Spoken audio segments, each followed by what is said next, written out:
Hello and welcome. Read the following message and then press the button below to continue.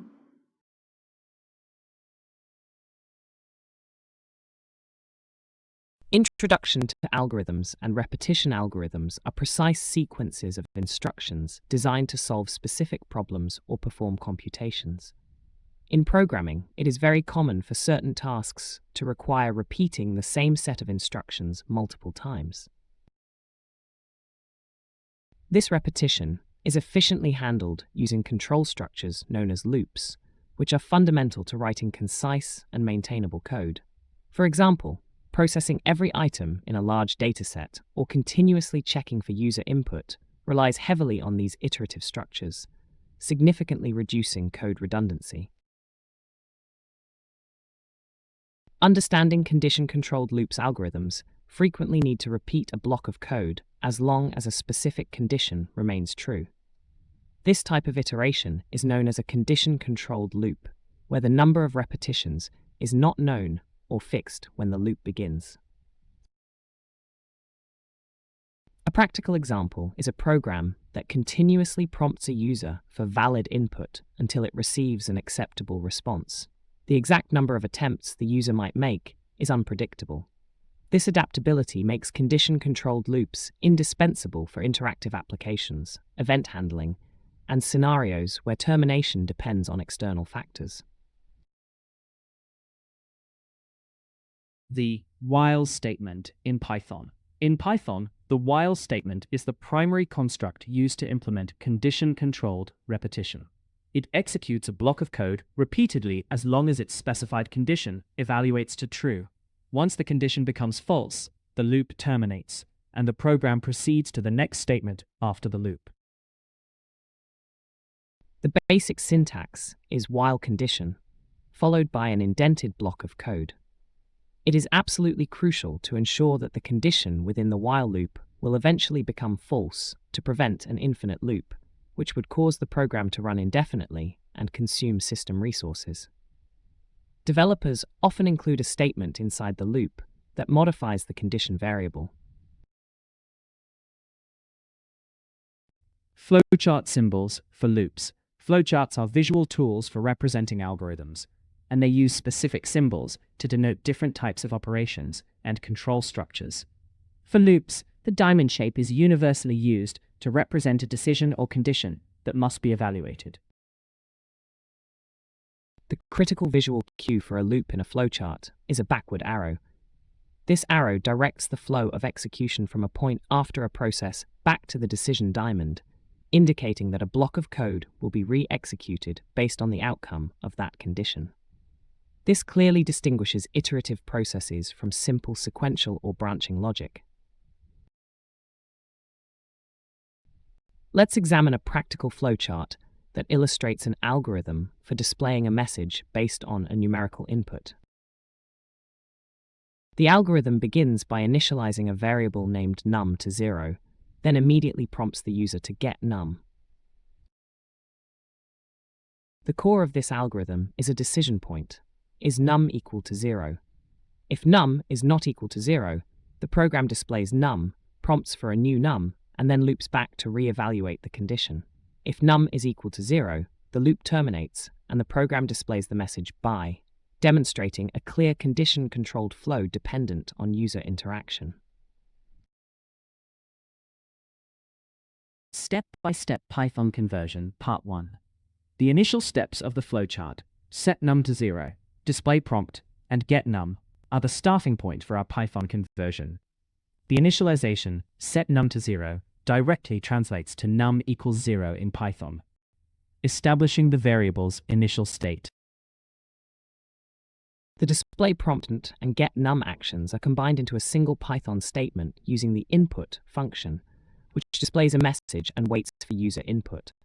Since we expect a number, this input is then converted to an integer using int, resulting in num equals int input, enter a number. This crucial step prepares the variable for the loop's condition check. Step-by-step Python conversion, Part 2. The central decision in the flowchart is num equal to 0. Directly translates into the condition for our Python while loop. Since the loop continues as long as num is not equal to 0, the Python condition becomes num not 0. This while statement then introduces an indented block of code, which is Python's way of defining the loop's body. The indentation is not merely stylistic, it is syntactically critical, as it tells the Python interpreter which statements belong to the loop and will be executed repeatedly as long as the condition remains true. Step-by-step Python conversion, Part 3. Inside the while loop, the flowchart specifies two actions, display num and then display prompt, followed by get num. These actions are translated into print num and num equals int input, enter a number, respectively, placed within the indented loop body. It is absolutely vital that the loop control variable, num, is updated inside the loop. If num were not updated, and the initial input was not 0, the loop's condition would never change, resulting in an infinite loop. Once the user enters 0, the condition num equals 0 becomes false, and the program exits the loop to execute print by. Full code review and execution. By combining all the converted steps, the complete Python code for the worked example is now ready. It begins by initializing num to 0, then immediately prompts the user for the first numerical input. The program then enters a while loop that continues executing as long as the entered num is not equal to 0. Inside the loop, the current value of num is printed, and the user is prompted to enter a new number. This cycle repeats until the user inputs 0, at which point the loop condition num equals 0 becomes false, causing the loop to terminate. Finally, the program prints by, demonstrating a complete, interactive, condition-controlled execution flow. Challenge: Game Simulation Flowchart. Let's apply our understanding to a new challenge, a flowchart that simulates the repeated playing of a game. This algorithm initializes a variable choice to an empty string, then prompts the user to get choice. The loop's condition checks is choice equal y or y. If the user's choice is y or y, the program displays OK, let's play, finished playing, prompts for a new choice, and then loops back to the condition. If the choice is anything else, the loop terminates. This is a common pattern for play again features in games, demonstrating user-driven iteration. Converting the game simulation. To convert the game simulation flowchart into Python, we start by initializing choice equals. The initial display prompt and get choice actions are translated to choice equals input, enter your choice, yn.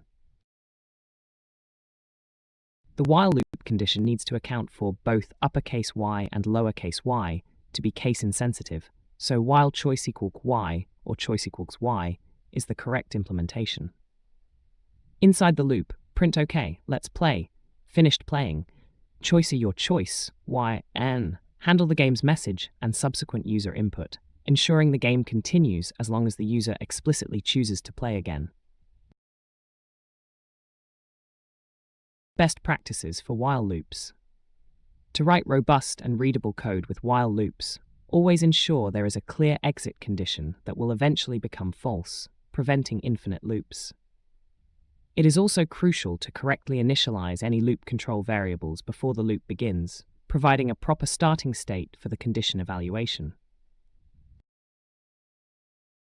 Furthermore, consistently update the loop control variable within the loop's body to ensure progress towards the exit condition. For complex conditions, consider using Boolean flags to simplify the logic or breaking down intricate problems into smaller, more manageable parts. Using break to exit a loop prematurely or continue to skip to the next iteration can also enhance control flow.